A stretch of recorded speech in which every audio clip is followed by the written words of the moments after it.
ढेंकीकुट और सांतरापुर रे ईद उल जुहा पालित घटगां ब्लॉक ढेंकुट फांडी ढेंकुट और सांतरापुर मुसलमान बस्ती रे ईद उल जुहा खूब धूमधाम रे पालित होईछि। एही पर्व रे ढेंकीकुट पुलिस शांति श्रृंखला दायित्व थिला। प्रत्येक घरे खासी मांस कटा जाए, मांस को 3 भाग करा जाए।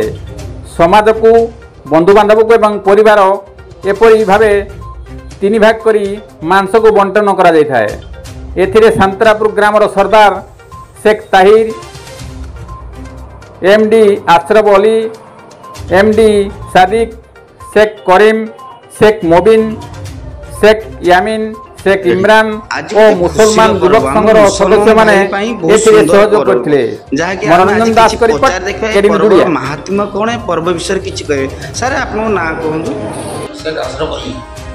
अच्छा ये पर्व विषय किछि कहंतु। ये पर्व वर्षर 2 पर्व पालन करा जाय, ओटे ईद उल फितर और ईद उल जुहा। ये सब पर्व भाईचारार पर्व, समस्त को नहीं निज बस्ती लोक पड़ोसी लोक हिंदू मुसलमान समस्त मिसिक पर्व पालन कर आम एटा हूँ आम परंपरा। आम समस्त जमी खुशी पर्व भाईचारार सहित पालन करेंगे। आम गाँव सरदार शेख मोहम्मद ताहिर बयोज्येष्ठ आम मजिद हुसैन अच्छा आम सरदार तार मुख्य सी कहे।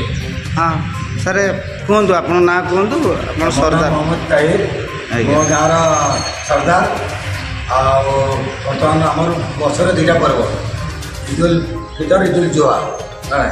आज ईद उल जुहा आज बहुत लोक साइर बाहर ढेकुर बाहर जो मैंने जापारती मैंने लोक से नमाज पढ़ी पटा पढ़ी गले बहुत खुशी बहुत भाईचारा आम रही और हिंदू भाई मैंने मैंने आसती देखिए जानते। आपन ना सर शेख मजिद हुसैन।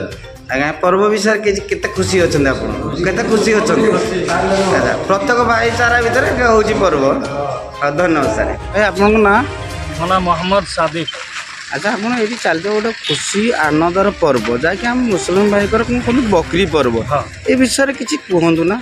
आज एक्चुअली आमर एटा ईद उल जुहा जहाँ को आम सिंपल भाषा बकरीद बोली भी मानू। यह आमर मोहम्मद प्रॉफिट इब्राहिम अलैहिस्सलाम जे कि आमर जड़े नबी थिले तांको समय यही प्रथा चली आसी जहाँ आम मुसलमान भाई माने बहुत खुशीर सहित आम आमर ये तो अवेलेबल खासी ही रोचे दुम्बा ना खासी ओट एगुड़ा को आम अल्लाह नाँ समर्पित करके जब कर जब करके आमर जिते भी मांस होता है ताको आम 3 हिस्सा करता 3 भाग विभक्त करी गोटे भाग गरीब लोकों गोटे भाग निजपाई और गोटे भाग बंधु बांधव कर जो आम गरीब मान गोटे भाग से गोटे भाग को समस्त को दे समस्त मध्य खुशीर लहरी आनी था।